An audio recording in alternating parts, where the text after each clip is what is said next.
Lizzo. She is back again, and it's a rather weird time for her to be active again. Though the lawsuit hasn't been on people's mind lately, it's all that they remember about her, regardless of it being fake or if it actually happened. Does that change anything for Lizzo though? Hello, my name is Alex. I love gossiping about whatever is going on in pop culture right now. I saw Lizzo promoting music again, and I have an opinion. After the controversy, I feel like she experienced a bit of a drop, especially in her artistry. Her latest album had the issue of corporate slop, something that many artists can fall victim to. And yes, I am talking about Katy Perry. If you want to see a video about her, you can check the box on the top right. On Special, it was really noticeable. The self-empowerment theme combined with the lacking choruses and verses with that dry, uninspired sound. It hurts to say this because Lizzo has had amazing performances, especially on her breakthrough album, 'Cause I Love You. That album had some amazing songs, the melancholic title track, her arguably best song Juicy with the 80s synth pop Prince-inspired sound, Boys and Truth Hurts. I really thought she found her sound, and yes, the album was really polished. Too polished. So I was initially really hyped for the album Special. The anticipation was only enforced when hearing that dreamy dance pop single about damn time in quarantine. But when it released, the wife disappointment hit me. It's just too polished. Compared to 'Cause I Love You, I don't feel like there's a message told. I really don't like the whole album, but I would have hoped that her second single, To Be Loved, got a little more attention. It was a nice and catchy dance pop track. I really love Lizzo. She's a talented singer, a talented songwriter, a talented instrumentalist, and a talented performer.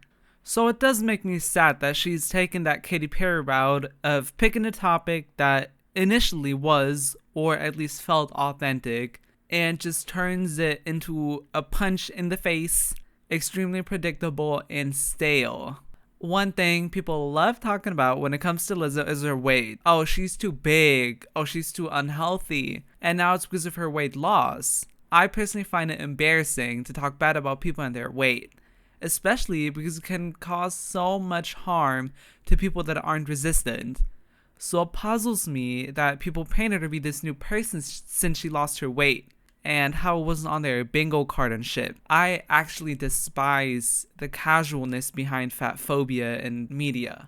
But now back to her music. She has released again, and it's not bad. It's actually really interesting on paper at least. She took a rock-inspired pop route with this one, but when listening to it, it kind of feels like some of her most forgettable work this far. She started off the year with Love in Real Life, and it felt like an Old Navy commercial. It's really simple, but not catchy enough. It does have moments in there that they could have built off of. Her and her producers are really clinging on the old school pop rock theme, but it has similar issues to her album Special. It just sounds too polished, too glossy, especially for what it's trying to be. Her next song was Still Bad. No pun intended, that's the title. There were so many opportunities and setups with that title and cover. I was really hoping for a dark disco pop song, maybe house inspirations. It kinda turned out to just be a dance pop song with a little bit disco in there. Sonically, it is more interesting than her last single. Lyrically, it's nothing new either.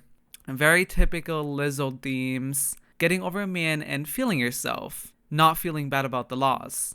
It definitely feels more authentic than most songs on Special, with a hint of, I think I've heard this before. But after all, it's not bad, but it's not good either. It's a very much okay song.